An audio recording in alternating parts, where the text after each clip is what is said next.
In the tense world of American politics, where words become weapons and public appearances can make or break careers, sometimes the most revealing moments happen when the cameras are rolling and tensions are high. When a liberal activist decided to publicly confront Senator J.D. Vance at a town hall meeting in Ohio, no one could have predicted how the exchange would unfold, or how Vance's unexpected response would leave everyone in the room speechless. Comment where you're watching from today, as we dive into an encounter that reveals much about the nature of today's political discourse and the character of a man who rose from humble beginnings to the halls of power. The confrontation took place on a crisp autumn afternoon in a community center in Columbus, Ohio. The room was packed with constituents, journalists, and political observers, some supportive of the senator, others critical, but all eager to hear what he had to say about the pressing issues facing their state and the nation. The wood-paneled walls and fluorescent lighting gave the space an unassuming feel, but the atmosphere was charged with anticipation. Security personnel stood discreetly along the walls, their eyes constantly scanning the crowd for any sign of trouble.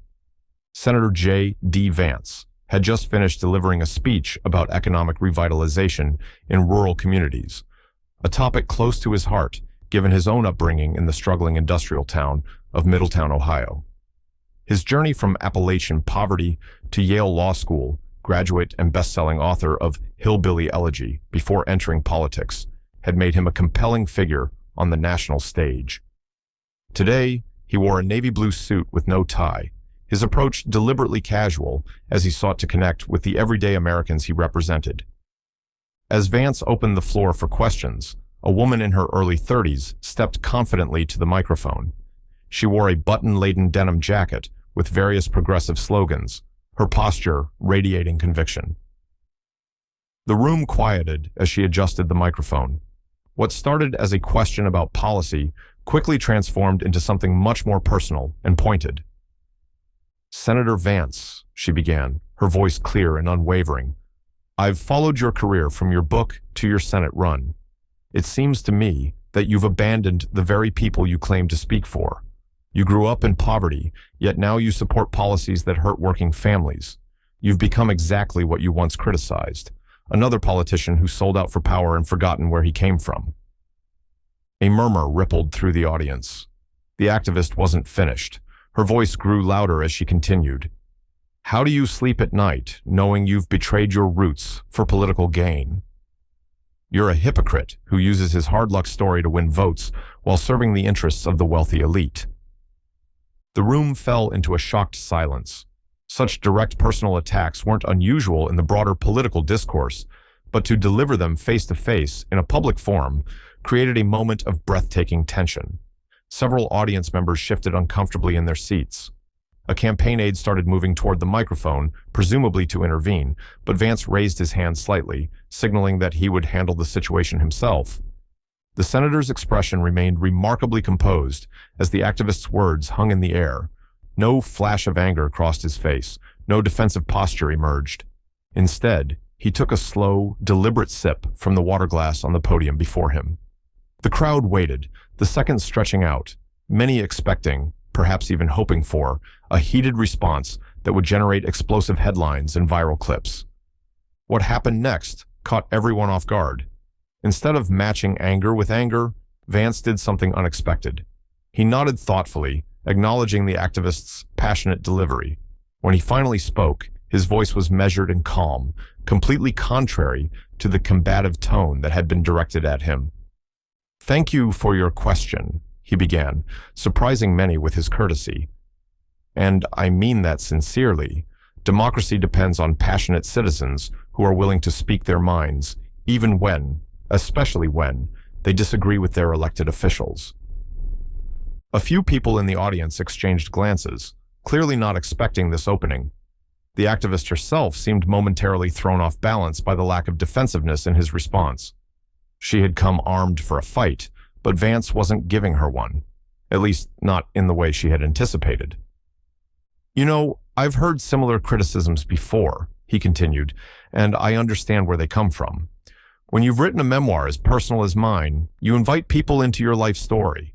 People feel they know you, and they develop expectations about how someone with my background should think and vote on various issues. As he spoke, Vance moved away from the podium, closer to the edge of the stage, reducing the physical distance between himself and his critic. It was a subtle move, but a powerful one. Rather than retreating from the confrontation, he was leaning into it, but not in an aggressive manner. What I've found, though, is that people from similar backgrounds can reach very different conclusions about politics and policy. The lessons I drew from my upbringing might be different from the ones you would draw if you'd lived my life. That doesn't make either of us insincere. The activist opened her mouth as if to interject, but something in Vance's demeanor, respectful yet unwavering, seemed to encourage her to hear him out first. The audience, too, was now fully attentive, the initial discomfort giving way to genuine interest in how this exchange would develop. "You mentioned that I've abandoned working families," Vance continued. "I understand why some people see it that way, but I'd like to explain why I believe the policies I support would actually help the communities I grew up in, rather than hurt them." What followed wasn't a defensive tirade or dismissive talking points, but a thoughtful explanation of his perspective on economic opportunity, the role of government, and the complex factors affecting struggling communities like the one he came from. He spoke about the importance of manufacturing jobs, energy independence, and creating conditions where small businesses could thrive. He referenced specific towns in Ohio, where he'd seen both government overreach and government neglect cause harm. As he spoke, even those who disagreed with his politics seemed to appreciate his willingness to engage substantively with criticism rather than deflect or attack. The activist listened with arms crossed, still skeptical, but no longer radiating the same hostility as before. "I don't expect to change your mind today," Vance acknowledged, "and that's okay. What I hope is that we can recognize that people of good faith can look at the same problems and propose different solutions. The moment we assume the worst about each other's motives is the moment we lose the ability to work together on anything." The tension in the room had transformed into something else. Not agreement, certainly, as the political divisions remained as deep as ever, but perhaps a reluctant respect for how Vance had handled what could have been an explosive situation. His response so far had been measured and substantive, but what he said next was what truly captured attention and would soon be shared across social media platforms and news outlets nationwide. Vance took a moment to look directly at the activist, his eyes reflecting not anger, but a genuine desire to connect. "Before I go further, I'd like to ask you something, if that's all right," he said. "What's your name?" The question was simple, but disarming. For a brief moment, the activist seemed caught off guard, as though she had expected to remain anonymous in her role as challenger. "Rebecca," she answered, her voice slightly less confrontational than before. "Thank you, Rebecca," Vance nodded. "You know, I grew up surrounded by people who felt forgotten and unheard. People who believed that the system was rigged against them, that politicians didn't care about their struggles. I saw family members battle addiction, watched factories close and communities crumble. I witnessed firsthand how policies crafted in faraway Washington affected real lives in places like Middletown." The room had fallen into a respectful silence. Even those who had come to challenge Vance were listening intently. There was something in his tone, an authenticity born from lived experience, that commanded attention. "When I wrote Hillbilly Elegy," he continued, "I wasn't trying to create a political manifesto. I was trying to understand my own family, my own community, and the complex factors that shaped our lives. The book became something bigger than I ever imagined, and yes, it opened doors for me that had previously been closed." Vance stepped away from the podium entirely now, choosing to stand at the edge of the stage with no barrier between himself and the audience. It was a vulnerable position, both literally and figuratively, but he seemed entirely comfortable in that vulnerability. "Some people assume that because I achieved success, I must have forgotten where I came from, or that because I hold certain political positions, I must not care about working-class struggles anymore. But the truth is, my experiences are what drive every decision I make as a senator." Rebecca shifted her weight from one foot to another, her expression still skeptical, but no longer hostile. Around her, the audience was fully engaged, some nodding in agreement, others listening critically, but all paying close attention to this unexpected display of candor from a politician. "The question isn't whether we should help struggling communities," Vance said, his voice gaining conviction without raising in volume. The question is how, and reasonable people can disagree about the how. What I can't accept is the suggestion that because someone reaches different conclusions than you about policy, they must have abandoned their principles or betrayed their roots. He paused, allowing his words to settle. A journalist in the front row was scribbling notes furiously, clearly recognizing that this exchange was evolving into something noteworthy. You mentioned that I support policies that hurt working families, Vance continued, addressing Rebecca directly. I understand why you see it that way, but I support those policies precisely because I believe they will help the communities I grew up in. I've seen government programs that were well-intentioned, but ultimately created dependency rather than opportunity. I've seen economic policies that sounded compassionate on paper, but devastated manufacturing towns when implemented. A few audience members nodded in agreement, while others shook their heads in disagreement. But remarkably, the atmosphere remained respectful rather than antagonistic. What I'm trying to say, Rebecca, is that I haven't forgotten where I came from. In fact, my background influences everything I do. I just drew different lessons from those experiences than perhaps you would have, and that's okay. Democracy thrives on these different perspectives. The activist's posture had softened slightly, though her arms remained crossed. But your voting record, she began. My voting record reflects my genuine belief about what will create long-term prosperity rather than short-term relief, Vance replied, not defensively, but conversationally. I believe in creating conditions where good jobs can flourish, where families can be self-sufficient, where communities can solve their own problems rather than waiting for solutions from Washington. He gestured to the broader audience. Many of you disagree with me, and that's your right. But I hope we can disagree without questioning each other's basic humanity or sincerity. A murmur of approval rippled through parts of the audience. Even some who had come prepared to challenge Vance seemed to appreciate his willingness to engage respectfully with criticism. Let me tell you something about growing up the way I did, Vance continued, his voice taking on a more personal tone. You learn to recognize authenticity. When you've grown up around people struggling to make ends meet, you develop a keen sense for who's being real with you and who's just telling you what they think you want to hear. Several heads nodded in the audience, people from across the political spectrum connecting with this universal truth. That's why I've always tried to be straight with the people I represent, even when it's not politically expedient. I'd rather be honest about what I believe than tell people what they want to hear just to win their approval. Rebecca had remained at the microphone, listening. Something in Vance's earnestness seemed to have reached her, not necessarily changing her mind, but perhaps helping her see the human being behind the political figure she had come to confront. I appreciate your passion, Rebecca, Vance said, his voice genuine. Our democracy needs engaged citizens who hold their representatives accountable. And I hope that even though we disagree on policy, we can recognize that we both want what's best for this country. We just have different ideas about how to get there. The exchange had transformed the energy in the room.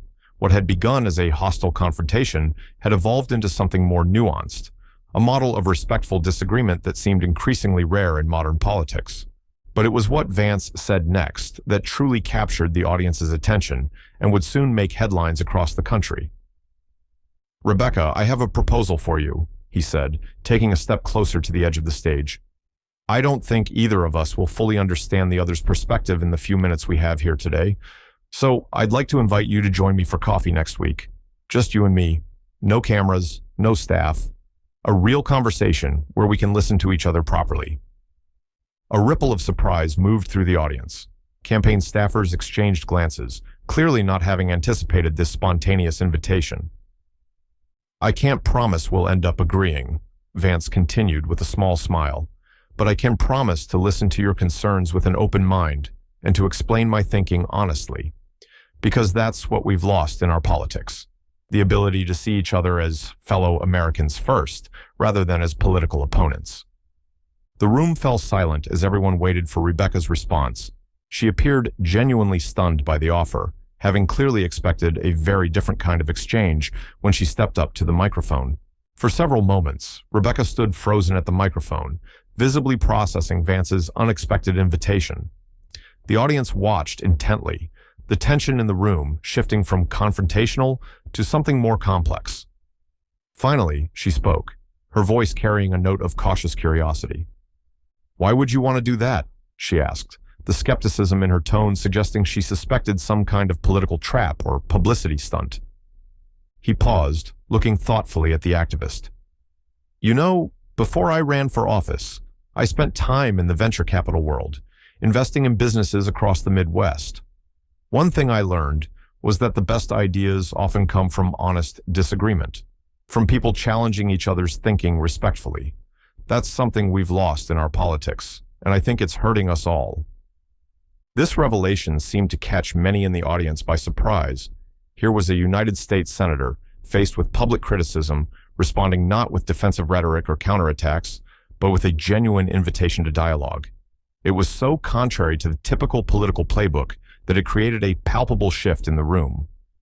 A campaign aide approached Vance and whispered something in his ear, likely advising caution, but the senator politely waved him off. He was breaking from the script, following his instincts rather than conventional political wisdom. "So, what do you say, Rebecca?" Vance asked. "No cameras, no staff, just a conversation between two people who care about this country but see things differently. My treat on the coffee." Rebecca's expression was a mixture of surprise and uncertainty. She had come prepared for confrontation, armed with talking points and righteous indignation. This disarming invitation had clearly not been part of her plan. The audience waited in silence for her response, the moment stretching out. I guess I could do that," she finally said, her voice less combative than before. "But I'm not changing my mind about your policies." Vance smiled. "I wouldn't expect you to. That's not the point. The point is to listen and understand each other better, not necessarily to agree." A spontaneous round of applause broke out in sections of the audience.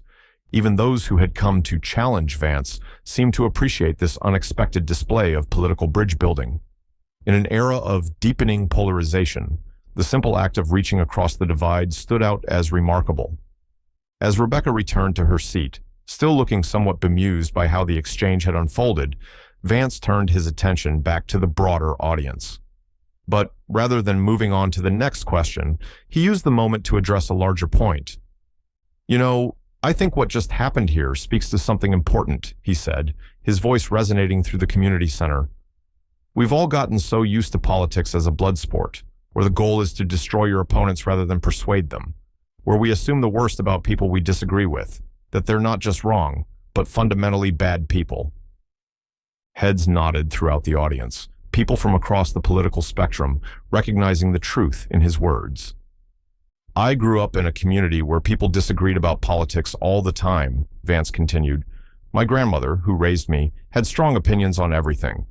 But at the end of the day, neighbors still helped neighbors when times were tough, regardless of who they voted for. We've lost something when we start seeing our political differences as reasons to treat each other as enemies rather than as fellow Americans." A woman near the back of the room called out, "But how do we get past that when the divisions seem so deep?" Vance considered the question thoughtfully. "I think it starts with exactly this: being willing to listen to each other without immediately jumping to outrage or dismissal. It means remembering that behind every political opinion is a human being with a whole life story that led them to that view." He gestured toward Rebecca. "I don't know Rebecca's story yet. Maybe she grew up in circumstances similar to mine, but drew different lessons from them. Maybe her life experiences led her to believe in different solutions to our national problems. I won't know unless I listen." The room was quiet now, attentive in a way that went beyond mere politeness. Even the journalists present seemed to recognize that they were witnessing something unusual in modern political discourse. "One thing I learned growing up in Middletown," Vance said, "is that real strength isn't about shouting down your opponents or refusing to engage with criticism.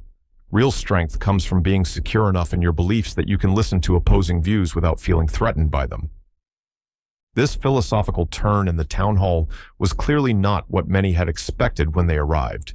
What had begun as a standard political event, with its predictable rhythms of question and response, had evolved into something more nuanced and compelling. A man in a plaid shirt stood up without approaching the microphone. "Senator, I've been a Democrat my whole life, and I came here today expecting to disagree with everything you said, and I still disagree with most of your policies. but I have to say, I respect how you handled this situation." Murmurs of agreement rippled through parts of the audience. Vance acknowledged the comment with a respectful nod. "Thank you. That means a lot. And you know what? I'd rather have your respect while you disagree with me than have your vote without your respect." This unexpected statement drew another round of spontaneous applause, even from those who had come as political opponents. In that moment, Vance had managed to transcend the partisan divide, not by changing his positions or by telling people what they wanted to hear, but by demonstrating a kind of political courage that had become increasingly rare, the courage to engage directly with criticism without retreating into defensive talking points. As the town hall continued, the atmosphere had fundamentally changed. Questions remained pointed and substantive, but the hostile edge had dissipated. People on both sides of the political divide seemed more interested in hearing Vance's actual thoughts than in scoring points against him. His willingness to be vulnerable and authentic had created a space where genuine exchange could happen. Later, as Vance prepared to wrap up the event, a local reporter asked him a question that would lead to perhaps the most powerful moment of the entire town hall. "Senator," the reporter began, "your exchange with Rebecca has already gone viral on social media. People are calling it a masterclass in political communication. Was this a strategy you had planned in advance?" The question hung in the air, and all eyes turned to Vance for his response. How he answered would reveal much about his character and the authenticity of what they had witnessed. Vance smiled slightly at the reporter's question, a hint of amusement crossing his face. He stepped back to the podium, taking a moment to gather his thoughts before responding. "No," he said finally, the simplicity of his answer catching some by surprise. "It wasn't a strategy or something my team prepared me for. In fact, I'm pretty sure my communications director is having heart palpitations right now." A ripple of laughter moved through the audience as several people glanced toward a woman at the side of the room who did indeed look slightly stressed, though she managed a good-natured smile at the senator's comment. "The truth is," Vance continued, "I've been thinking a lot lately about how we talk to each other in this country, about how we've lost the ability to disagree without demonizing. And I guess when Rebecca spoke, something in me just decided that maybe we need to try a different approach." He paused, his expression growing more serious. "You know, before I entered politics, I spent a lot of time trying to understand the growing divisions in our country. Why neighbors who used to get along despite political differences now see each other as enemies. Why family members can barely speak to each other over political disagreements." The audience listened attentively, sensing that Vance was speaking from a place of genuine reflection rather than delivering practiced talking points. "What I've concluded is that we've all gotten too comfortable in our echo chambers. We consume media that reinforces what we already believe. We surround ourselves with people who share our views. And we start to forget that good, decent people can look at the same facts and reach different conclusions about policy." Heads nodded throughout the room, people from across the political spectrum seeming to recognize this reality. "I've been as guilty of this as anyone," Vance admitted, a surprising moment of self-reflection from a politician. It's easy to dismiss people who disagree with you as uninformed or ill-intentioned. It's much harder to consider that they might have valid perspectives worth listening to, even if you ultimately don't agree with them. He looked directly at Rebecca, who was still in her seat. "That's why I want to have that coffee with Rebecca. Not because I expect either of us to change our minds about policy issues, but because I think there's value in the simple act of listening to someone with different views, not to refute them, not to score points, but just to understand." The reporter seemed impressed by the candor of Vance's response, but followed up with another question. "But Senator, in today's hyper-partisan environment, aren't you concerned that this approach could be seen as weakness by some of your supporters?" It was a pointed question, getting at a fundamental reality of modern politics, that showing openness to opposing views was often treated as a liability rather than a strength. Vance considered it thoughtfully. "You know, my grandmother, who raised me and was one of the strongest people I've ever known, used to say that real strength isn't about how hard you can hit. It's about being secure enough in yourself that you don't need to hit at all." His voice carried throughout the room, the personal anecdote landing with evident authenticity. "I don't think it's weakness to listen to people who disagree with you. I think it takes more strength to engage respectfully with criticism than it does to dismiss it or respond with attacks of your own. A few audience members applauded spontaneously, appreciation for this perspective cutting across political lines. Look, Vance continued, I understand the political reality. I know that in today's environment, reaching across the aisle or showing respect for opposing views can be weaponized against you.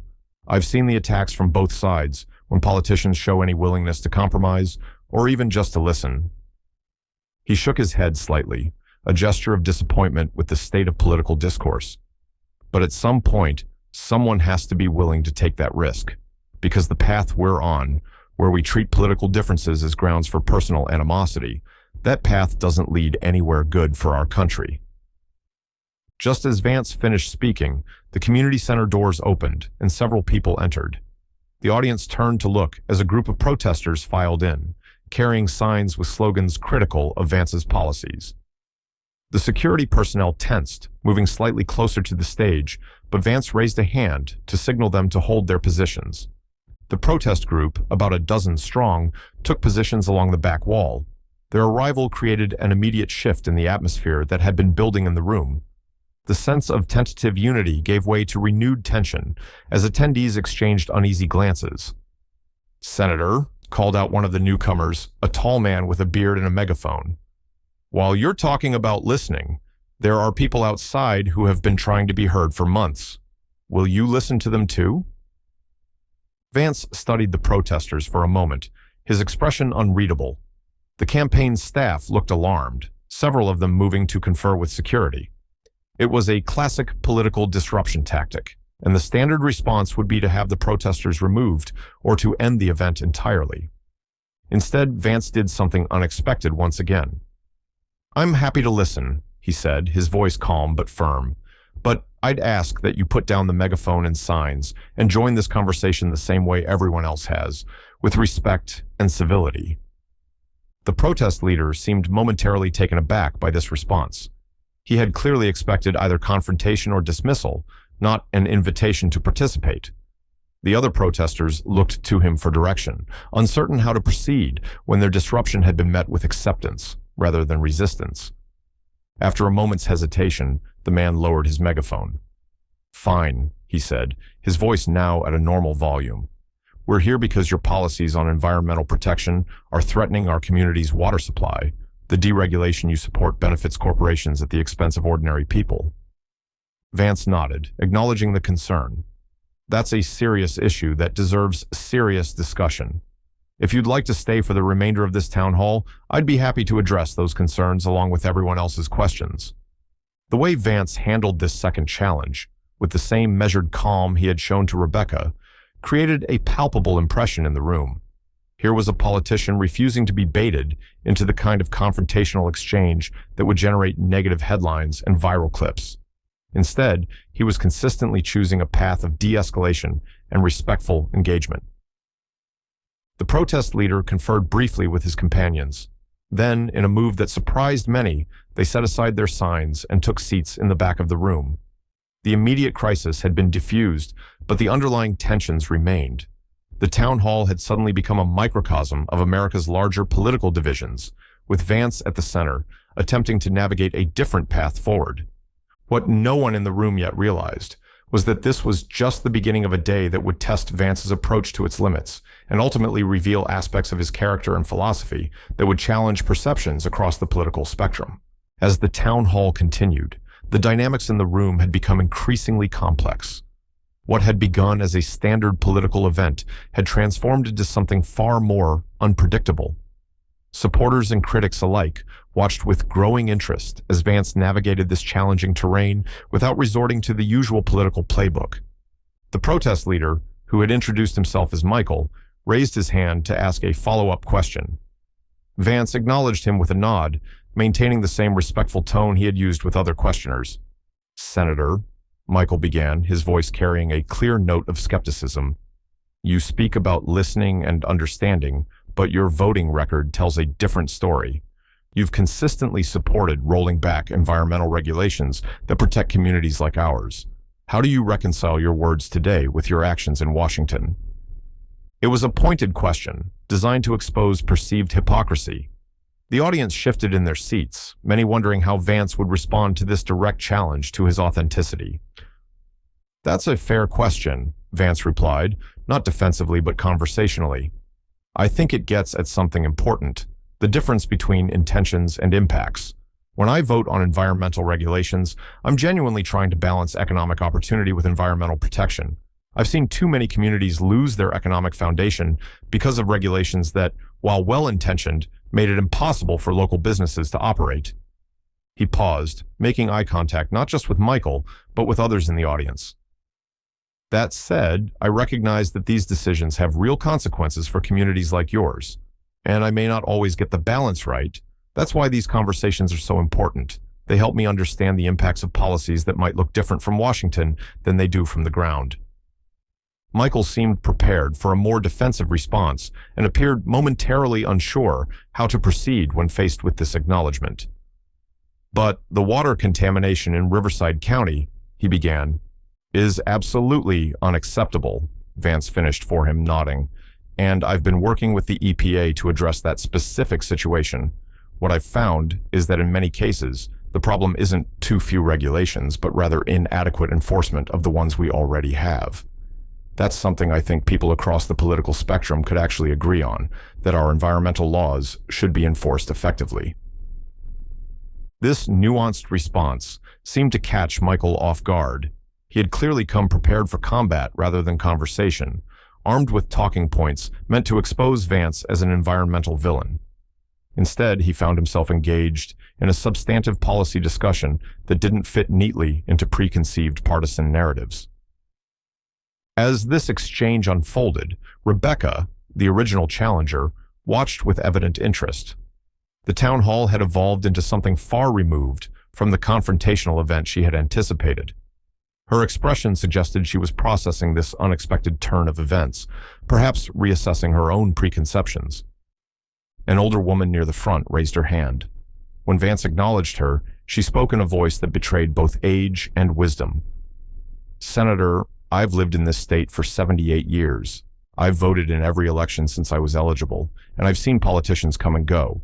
What I'm hearing from you today sounds different from the usual political talk, but I have to ask, is this just for today's cameras, or is this how you operate when no one's watching?"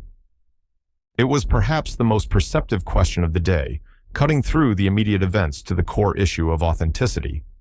The audience fell silent, recognizing the importance of Vance's response. "Ma'am, that's a question I ask myself every day," Vance replied, his tone reflective. "It's easy to talk about bridging divides when the cameras are rolling. It's much harder to do that work when no one's looking, or when there's a political price to pay for reaching across the aisle." He stepped away from the podium again, as if wanting to remove any barrier between himself and the questioner. "I won't stand here and claim to be perfect. There have been times when I've fallen into the same partisan traps that plague our politics, times when I've dismissed opposing views rather than trying to understand them. But I'm trying to do better, not just in public moments like this, but in the daily work of governance." Vance glanced toward his staff before continuing. "My team can tell you that I meet regularly with people who disagree with me, business leaders, union representatives, environmental activists, community organizers from across the political spectrum. Those conversations aren't for show. They help me understand perspectives I might otherwise miss." The older woman nodded, seemingly satisfied with the candor of his response. "Well, I hope you keep it up, young man. This country could use more of that." A spontaneous round of applause followed her comment, suggesting that many in the audience, regardless of their political leanings, shared her sentiment. As the town hall continued, something remarkable began to happen. The questions remained challenging and substantive, but the hostile edge that often characterizes political exchanges had largely dissipated.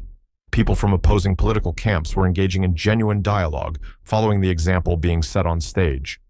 A local business owner raised his hand. "Senator, I run a manufacturing company that employs 30 people in this county. We're struggling with rising costs and foreign competition. What are you doing to help businesses like mine survive?" Before Vance could respond, Michael, the protest leader, called out from the back. "Those same businesses are polluting our water. Why should they get special treatment?" The moment threatened to devolve into the kind of antagonistic exchange typical of political events. But rather than trying to placate both sides with political platitudes, Vance saw an opportunity. Actually, he said, looking between the business owner and Michael, this is exactly the kind of conversation we need to be having. Both of you raise important concerns that aren't mutually exclusive. We need good jobs and clean water. The question isn't which one matters more, but how we achieve both. He gestured to both men. What would happen if the two of you sat down together, not to argue, but to understand each other's concerns? The business owner could learn about the water quality issues affecting the community, and Michael could learn about the economic challenges facing local employers. You might not end up agreeing, but you'd at least understand the complete picture better. The suggestion hung in the air, not as a rhetorical device, but as a genuine proposal. The business owner and Michael eyed each other skeptically across the room. In fact, Vance continued, I'd be happy to host that conversation in my office. No cameras, no staff, just a chance for both of you to be heard. Because I believe that's how real solutions emerge, not from political posturing, but from genuine understanding of complex problems. It was yet another unexpected moment in a town hall that had already defied political conventions. Vance wasn't simply responding to questions, he was actively trying to build bridges between divided constituents. The sincerity of the effort was unmistakable, and its impact on the audience was palpable. What no one yet realized was that the most challenging test of Vance's approach was about to emerge, a revelation that would push his commitment to respectful dialogue to its limits and force him to confront the deepest divisions in American politics. As the town hall approached its scheduled conclusion, a campaign aide approached Vance and whispered something in his ear. The senator's expression shifted slightly, not alarm, but a subtle recalibration. He nodded to his aide before turning back to the audience. Folks, I've just been informed that there's a group of journalists outside who've been covering a protest across town. They're requesting a statement from me about the situation, Vance explained. Originally, we had planned to wrap up now, but I'd like to extend our time together if you're willing to stay. I believe the conversations we're having here are too important to cut short. Murmurs of agreement rippled through the audience. What had begun as a standard political event had evolved into something more meaningful, and many seemed reluctant to see it end. Senator, called a voice from the back of the room. It was a young man who hadn't spoken previously. Those protesters are demonstrating against your stance on immigration. They're saying your policies are cruel and inhumane. Will you address that? The question introduced a new, highly divisive topic into the conversation, one that had become perhaps the most polarizing issue in American politics. A palpable tension returned to the room as people instinctively retreated to their partisan corners on this contentious subject. Vance took a moment before responding, seemingly weighing his words carefully. Immigration is probably the issue where Americans are most deeply divided right now. It touches on fundamental questions about national identity, compassion, security, and the rule of law.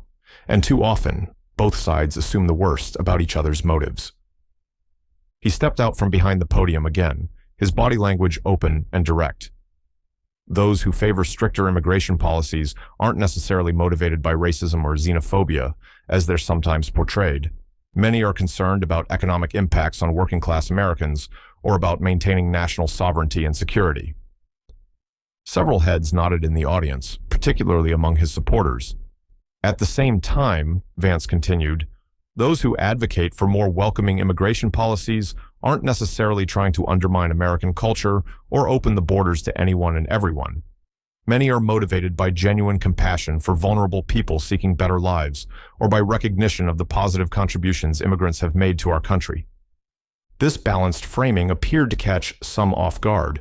Both supporters and critics had perhaps expected a more one-sided defense of his own position. My own views on immigration have been shaped by many factors, by my belief in national sovereignty and the rule of law, yes, but also by my sense that America has always been a nation that welcomes those who want to contribute to our society. The question isn't whether immigration is good or bad, but how we manage it in a way that honors both our laws and our traditions. A woman raised her hand. But what about the families being separated at the border? How can you support policies that cause such suffering? It was a direct challenge to Vance's attempt at finding middle ground, pushing him to address the most emotionally charged aspect of the immigration debate. The audience tensed, wondering if this would be the moment when the carefully constructed atmosphere of respectful dialogue would finally collapse. Vance nodded, acknowledging the gravity of the question. Family separation is something that troubles me deeply. I believe we can enforce our immigration laws without resorting to measures that cause unnecessary trauma, particularly to children. I've actually been working with colleagues across the aisle on reforms that would maintain border security while ensuring more humane treatment of families. He paused before adding, "This is an area where I believe there's actually potential for bipartisan agreement. Most Americans, regardless of political affiliation, want both secure borders and humane treatment of migrants. The challenge is getting past the political rhetoric to find practical solutions." Rebecca, who had been quiet since her initial confrontation with Vance, raised her hand again. The room fell silent as Vance acknowledged her. "Senator," she began, her tone noticeably less confrontational than before, "you've spoken a lot today about listening to different perspectives, but there's a difference between listening and acting. How do you respond to critics who say that all this talk about understanding each other is just a way to avoid making difficult policy choices?" It was a perceptive question, getting at a fundamental tension in Vance's approach. The audience leaned forward, sensing its importance. "That's an excellent point," Vance replied, seeming to appreciate the thoughtfulness behind her challenge. "Listening can't be a substitute for action. At some point, elected officials have to make decisions, and those decisions will inevitably disappoint some people." He looked around the room, making eye contact with various audience members. "What I believe, though, is that our decisions should be informed by a genuine understanding of different perspectives, not just the perspectives that align with our pre-existing views or those of our political base. And we should be honest about the trade-offs involved in any policy choice, rather than pretending that there are simple solutions to complex problems." Vance walked to the center of the stage, his presence commanding, but not intimidating. "Let me give you a concrete example. I recently supported a bill that increased funding for border security, something my conservative constituents generally favored. But I also pushed for amendments that expanded legal immigration pathways for skilled workers and provided additional resources for processing asylum claims more efficiently, priorities often associated with more progressive positions. This revelation seemed to surprise some in the audience, challenging their assumptions about Vance's approach to the issue. The result wasn't perfect from anyone's perspective. Some conservatives thought I was too soft. Some progressives thought I was too harsh. But I believe it was a better policy than what would have emerged if I'd listened only to one side of the debate. Rebecca nodded, seeming to appreciate the substantive response even if she might not agree with all of Vance's policy positions. As the extended town hall continued, the conversation touched on other divisive issues: healthcare, gun rights, climate change. Throughout, Vance maintained the same approach, acknowledging the legitimate concerns on both sides, explaining his own reasoning without demonizing those who disagreed, and looking for potential areas of common ground amid the polarization.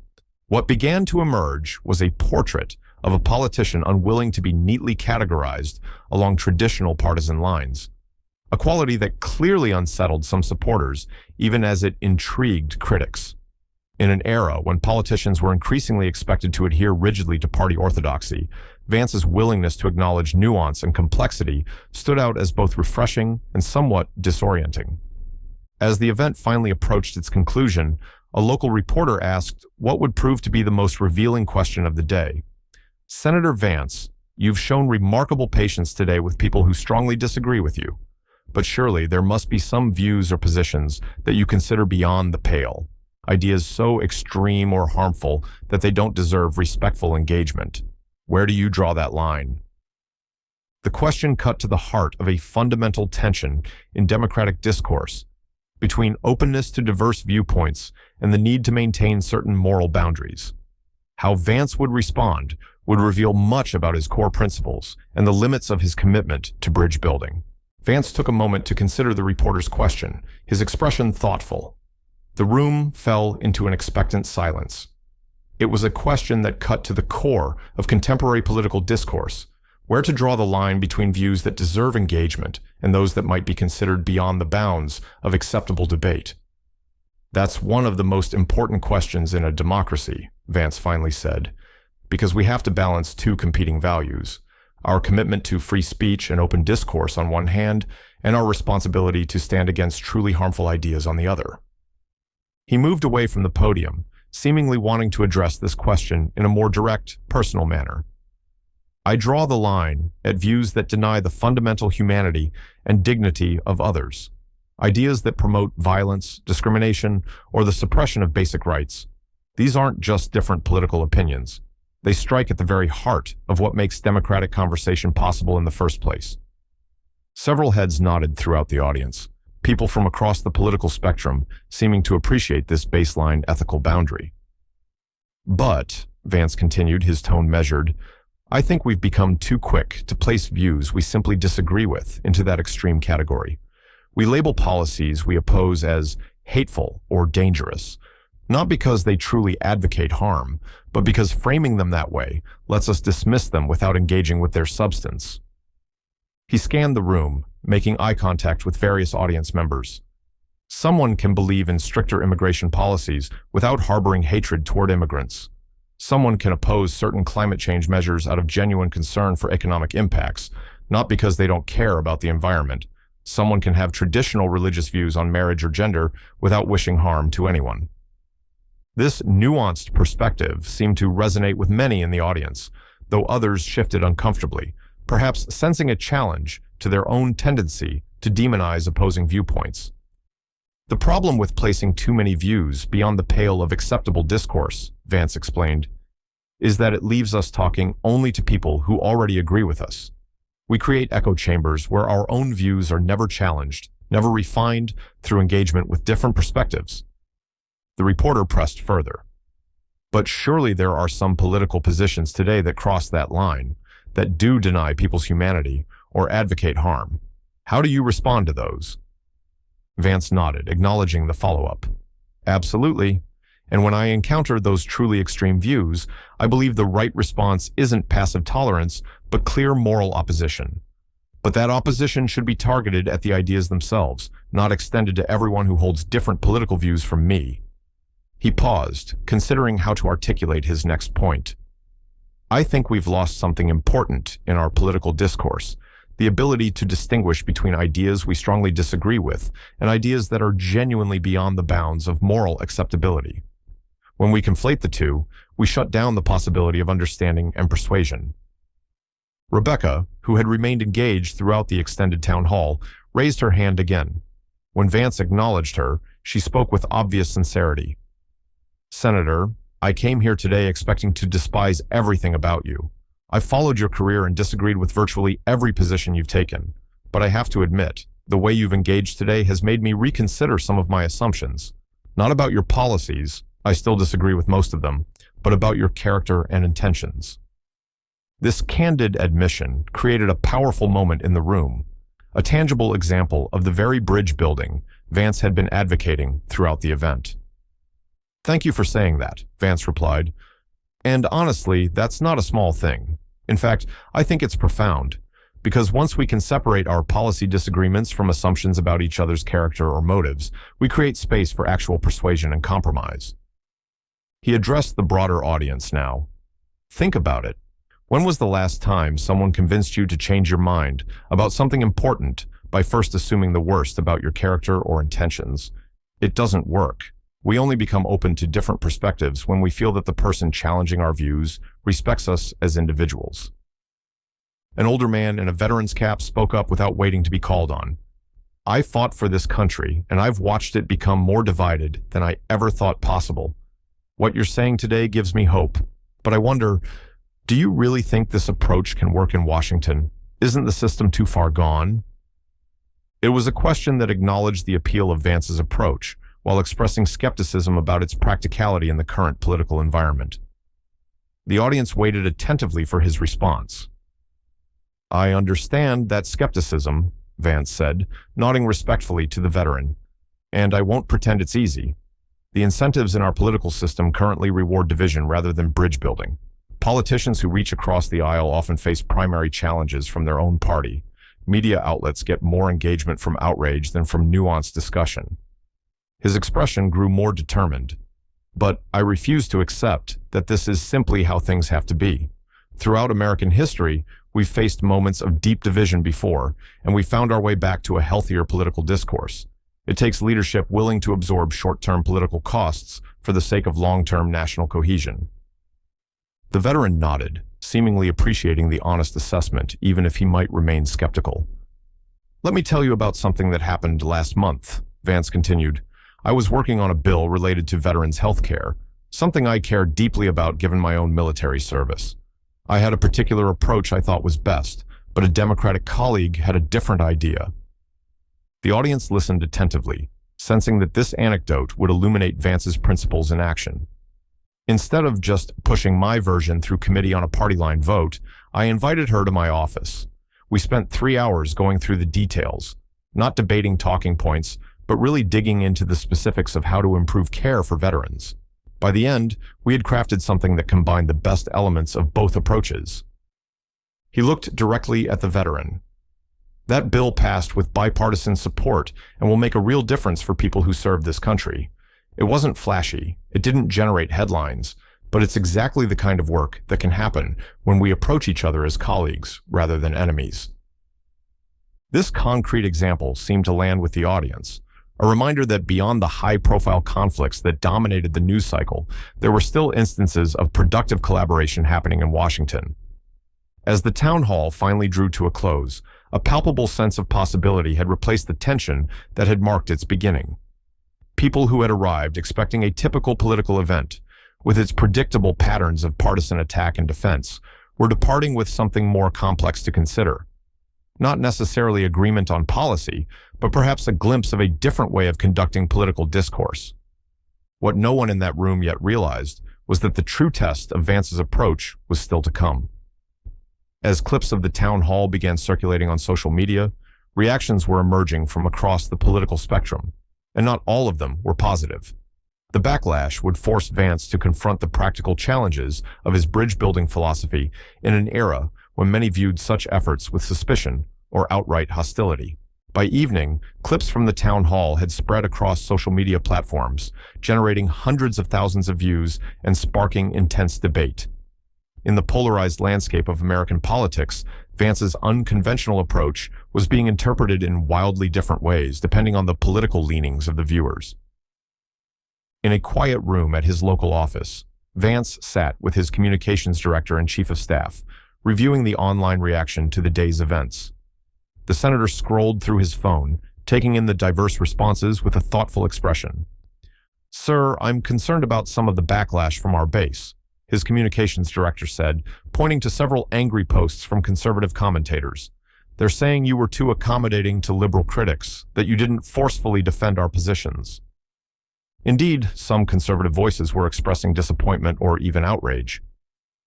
"Vance showed weakness today," one prominent right-wing pundit had tweeted. "This isn't the time for olive branches. It's time to stand firm against the radical left agenda destroying America."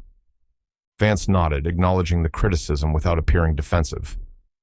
"And what about the other side?" he asked, looking up from his phone. His chief of staff gestured to her laptop.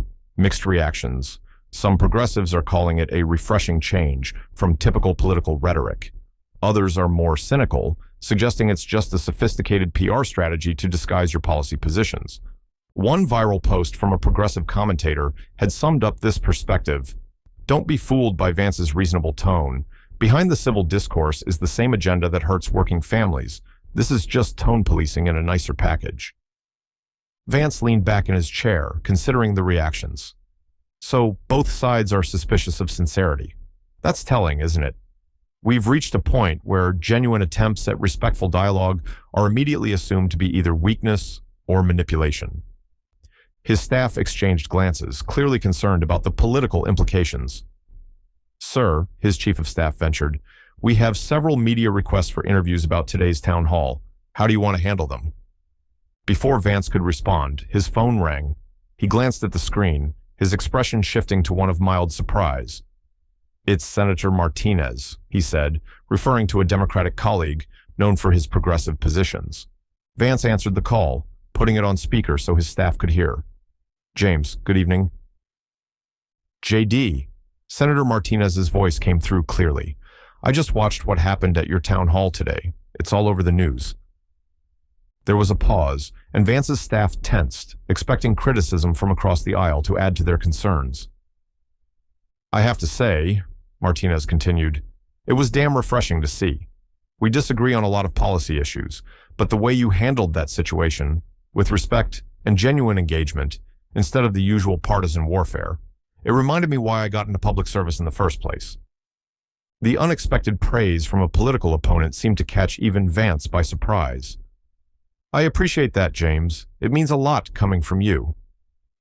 Look, Martinez said, his tone becoming more serious. I'm working on this infrastructure bill that's been stuck in committee. We're not far apart on the major provisions, but it's been impossible to get traction because of the partisan atmosphere.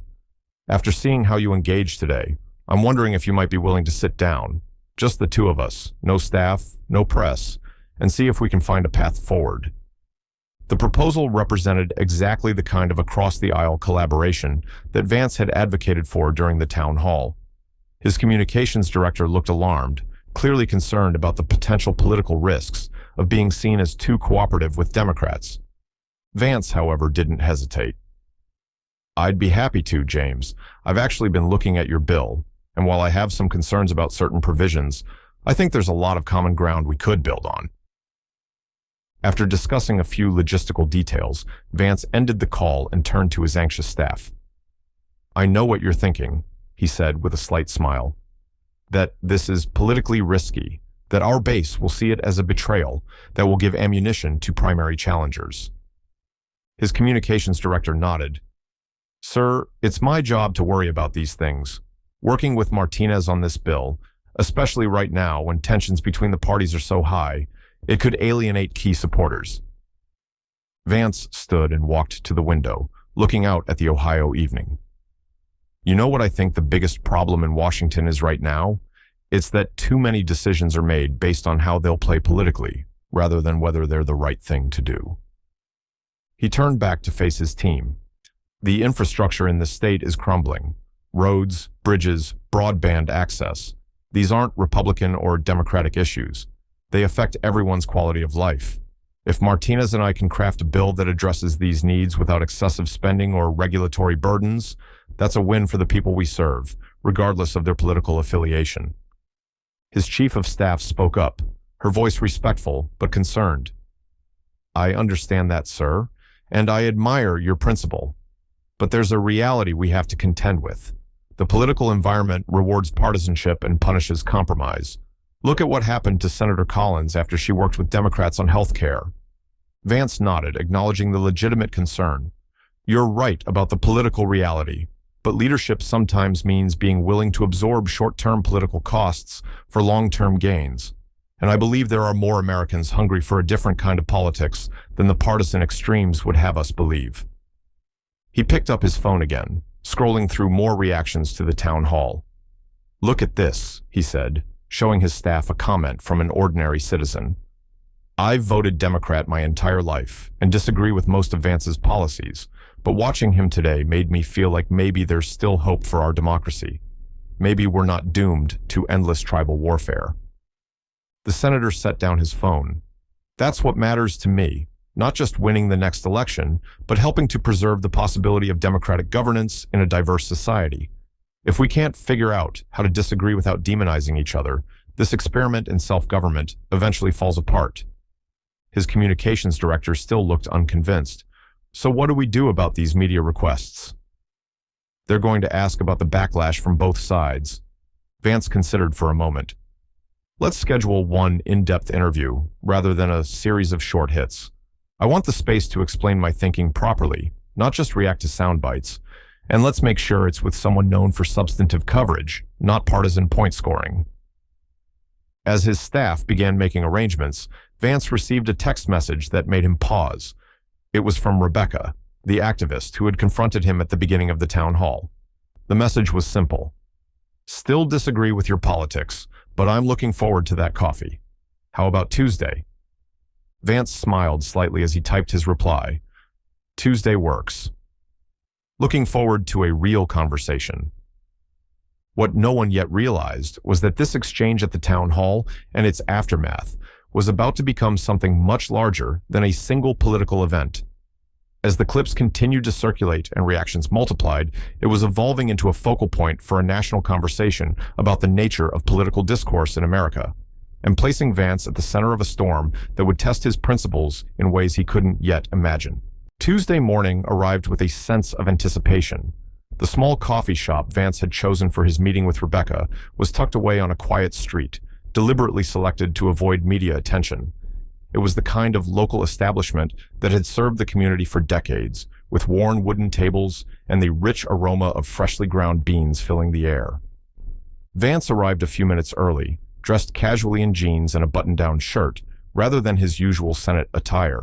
He chose a corner table that offered some privacy while still being visible to other patrons. The senator had declined his security detail's recommendation to secure the entire venue, insisting that this should be as normal and unobtrusive as possible. When Rebecca walked through the door, there was a moment of awkward recognition between them. The last time they had seen each other had been in the charged atmosphere of the town hall, with an audience of hundreds watching their every interaction. Now, they were just two people meeting for coffee, the dynamics entirely different. "Thank you for coming," Vance said, standing to greet her. Rebecca nodded, her expression a mixture of curiosity and lingering skepticism. "I have to admit, I wasn't sure if this would actually happen. Politicians aren't exactly known for following through on spontaneous offers made during public events." Vance smiled slightly as they both sat down. "Fair enough, though I hope to be the exception to that rule." A server approached to take their orders. Once they were alone again, an expectant silence fell between them. The contrast with their first encounter, when Rebecca had approached the microphone with prepared criticisms and Vance had responded from behind a podium, couldn't have been more striking. "So," Rebecca began, breaking the silence, "this has been quite a week for you. Your town hall exchange is all over social media. I've even been recognized a few times as that activist who confronted Vance." Vance nodded. "It's generated more attention than I expected. How has that been for you?" It was a thoughtful question, acknowledging that the viral nature of their interaction had affected her life as well. Rebecca seemed momentarily surprised by his consideration. "Honestly, mixed. Some people from my progressive circles think I was too easily pacified by your response. Others have been supportive of dialogue, but mostly, I've been thinking about something you said that day, about how people from similar backgrounds can reach different political conclusions." She paused as their coffee arrived, taking a moment to stir cream into her cup. "My father worked in a steel mill in Pennsylvania. When it closed, our family struggled. I watched what economic dislocation did to our community, so when I read your book years ago, parts of it resonated with me, even though I've ended up with very different politics than yours." This personal revelation shifted the conversation from the abstract to the concrete. Vance leaned forward slightly, engaged by this glimpse into her background. "That's exactly what I meant," he said. "We can share similar formative experiences, but draw different lessons from them. Your experience with deindustrialization led you toward progressive solutions. Mine led me in a more conservative direction. But the underlying concern about what happens to communities when economic foundations collapse, that's something we share." For the next hour, their conversation ranged widely, from their personal backgrounds to specific policy disagreements. Throughout, there was a quality of genuine exchange, rather than the performative debate that characterizes most political discussions. They discovered points of unexpected agreement and articulated their disagreements with nuance rather than caricature. "I still think your approach to climate policy is dangerously inadequate," Rebecca said at one point, not hiding her criticism, but delivering it without the hostile edge that had marked her initial confrontation. "I understand why you see it that way," Vance replied, "and I agree that climate change is a serious issue. Where we differ is on whether certain proposed solutions would create worse problems for the communities we both care about." He proceeded to explain his concerns about the economic impact of rapid transitions on energy-dependent regions, while acknowledging the need for sustainable alternatives. Rebecca listened attentively, occasionally nodding even as she prepared her counter-arguments. What neither of them noticed was a patron at a nearby table discreetly taking photos with a smartphone. By midday, images of their coffee meeting would be circulating online, generating a new wave of commentary and speculation. Meanwhile, across town, Vance's communications director was dealing with an emerging crisis. One of the most influential conservative radio hosts in the country had devoted his morning show to a scathing critique of Vance's town hall performance, describing it as appeasement and surrender to the woke mob. Callers were expressing outrage, some even suggesting that Vance had betrayed conservative principles. The communications director tried repeatedly to reach Vance, but the senator had silenced his phone for the duration of his meeting with Rebecca. This offline conversation, happening away from the digital maelstrom, represented exactly what Vance had advocated for: genuine dialogue across political divides. But the political storm brewing around him threatened to overwhelm the very approach he was trying to model. As their coffee meeting drew to a close, Rebecca regarded Vance with a thoughtful expression. "You know, I came here still half convinced that your approach at the town hall was some kind of sophisticated political strategy, a way to appear reasonable while still advancing the same policies I oppose." Vance raised an eyebrow, waiting for her to continue. "I'm not sure that's what's happening anymore," she admitted. "I think you're genuine in wanting a different kind of political discourse. I'm just not convinced it's possible in today's environment." It was a perceptive observation, cutting to the heart of the challenge Vance had taken on. "That's the fundamental question, isn't it?" he replied. "Whether we're too far gone as a country to recover a healthier political culture. I refuse to accept that we are." Rebecca considered this. "Even if it costs you politically? Because from what I'm seeing online, you're taking fire from both sides now." The question hung in the air between them, pointing toward the practical consequences of Vance's philosophical stance. Before he could respond, his phone began vibrating repeatedly in his pocket, the silence device finally breaking through with what was clearly an urgent situation. "I'm sorry," he said, glancing at the screen. "I should take this." As Vance stepped outside to take the call, Rebecca remained at the table, watching through the window as his expression grew increasingly serious. Something significant was clearly unfolding, something that would test his commitment to bridge building in ways that their coffee conversation had only begun to explore.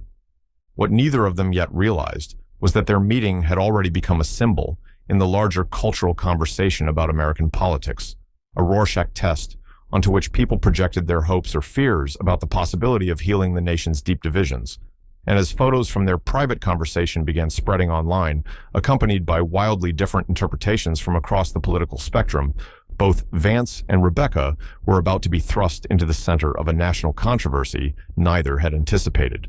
Vance returned to the coffee shop table, his expression composed but serious. "I apologize, but something's come up that I need to address," he explained to Rebecca. "Photos of our meeting have somehow made it online, and they're generating quite a reaction." Rebecca looked surprised, then concerned. I know it wasn't you," Vance assured her quickly, "but it seems someone here recognized us and couldn't resist sharing. My communications director says several major news outlets are already running stories." As if on cue, both their phones began buzzing with notifications. Rebecca glanced at hers and frowned. "This is insane. People are spinning narratives about a simple conversation over coffee." Indeed, the photos had ignited a firestorm of commentary. Conservative outlets were questioning whether Vance was negotiating with the enemy, while progressive sites speculated about whether Rebecca had sold out by engaging with a Republican senator. The nuance of what they had attempted, a genuine dialogue across political differences, was being flattened into simplistic narratives of betrayal or capitulation. "Welcome to modern politics," Vance said with a rueful smile. "Everything becomes ammunition in the culture war, even the attempt to step outside of it for a moment." They walked out of the coffee shop together, immediately noticing a news van pulling up across the street. The private conversation they had enjoyed was now unmistakably a public event. "Senator," called a reporter, hurrying toward them with a microphone extended. "Can you comment on the criticism you're receiving from conservative commentators about your engagement with progressive activists?" Before Vance could respond, another voice called out from behind the first reporter. "Rebecca, many in the progressive movement are questioning your decision to meet privately with Senator Vance. How do you respond to accusations of legitimizing his policies? The barrage of questions continued, creating a surreal moment where the simple act of two citizens with different political views having a conversation had somehow become controversial news. Vance and Rebecca exchanged a glance, both recognizing the absurdity and the significance of the situation. "Let me say something," Vance said to the gathering media, his voice calm but carrying authority.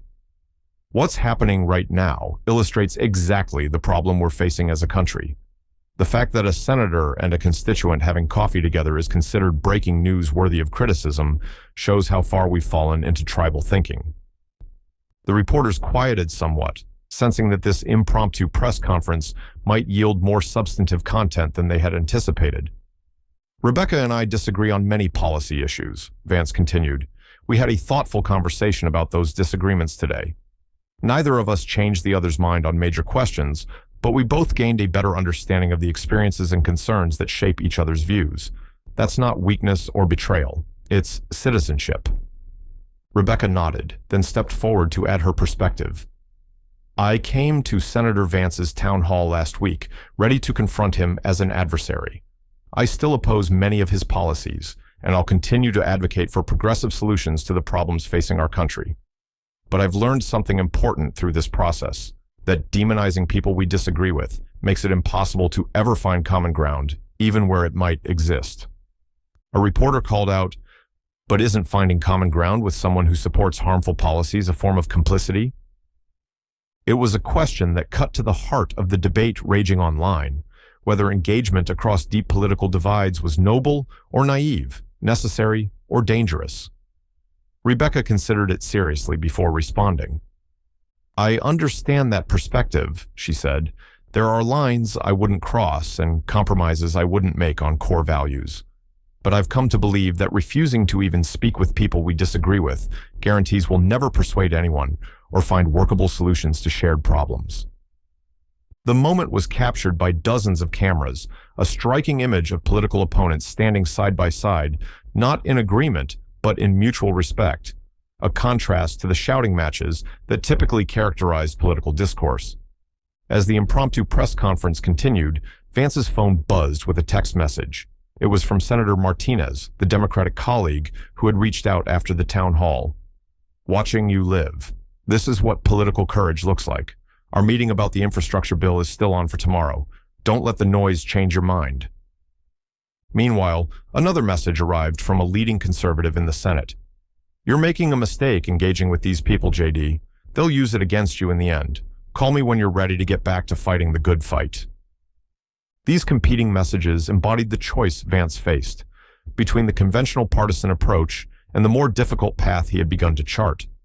The stakes were becoming increasingly clear.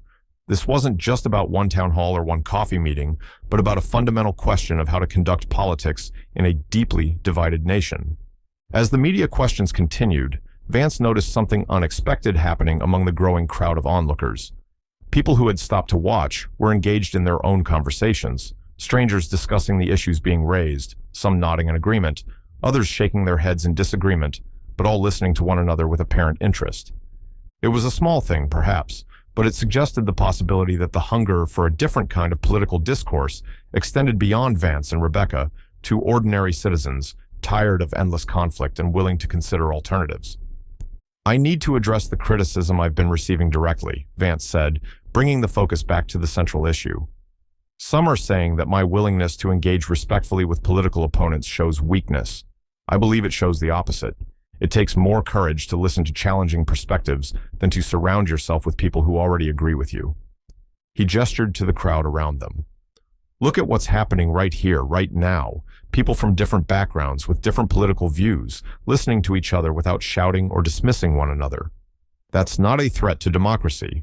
It's democracy working as it should." As he spoke, Vance noticed Rebecca checking her phone with a growing look of concern. When there was a brief pause in the questions, she showed him the screen. Online, the backlash against both of them was intensifying. Progressive activists were calling her a traitor to the cause, while conservative commentators were labeling Vance weak and compromised.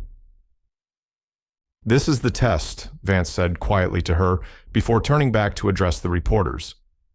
Let me be clear about something. The path I'm advocating isn't about abandoning principles or compromising core values. It's about remembering that behind every political position are human beings with legitimate concerns and experiences that deserve to be taken seriously. A sudden commotion at the edge of the crowd drew everyone's attention. Michael, the environmental activist who had led the protesters at the town hall, was pushing his way forward, a determined expression on his face. Security personnel moved to intercept him, but Vance gestured for them to let him through. "Senator," Michael called out, his voice carrying across the now silent crowd, "I came here to challenge you again." The tension in the air was palpable as everyone waited to see whether the moment would devolve into the kind of confrontation that had become all too familiar in American politics. Instead, Michael continued, "I came to challenge you to extend the same invitation to me that you offered Rebecca. I want to sit down and talk about the environmental issues affecting our community, not to score points or create sound bites, but to see if there's any common ground to be found." It was a remarkable moment, a direct result of the example Vance had set at the town hall and reinforced through his meeting with Rebecca. The approach he had modeled was beginning to ripple outward, inspiring others to consider alternatives to perpetual conflict. "I'd be happy to, Michael," Vance replied without hesitation. "That's exactly the kind of engagement we need more of." As the impromptu gathering finally dispersed, Vance and Rebecca parted ways, not as converts to each other's political views, but as citizens who had demonstrated the possibility of a different approach to political disagreement. The footage of their unexpected joint appearance would be broadcast nationwide, generating a new round of commentary and debate about the state of American democracy. What had begun as a confrontation at a town hall had evolved into something more significant, a moment that challenged assumptions about political discourse and offered a glimpse of an alternative to endless partisan warfare. Whether it would spark a lasting change remained to be seen, but for those who witnessed it, the experience suggested that even in the most divided times, the capacity for respectful engagement across differences remained possible, if only we had the courage to choose it. Has someone ever changed how you viewed them through an unexpected response to criticism? Share your experiences in the comments below. And remember, in a world that often rewards the loudest voices and the most extreme positions, sometimes the most powerful statement is a willingness to listen.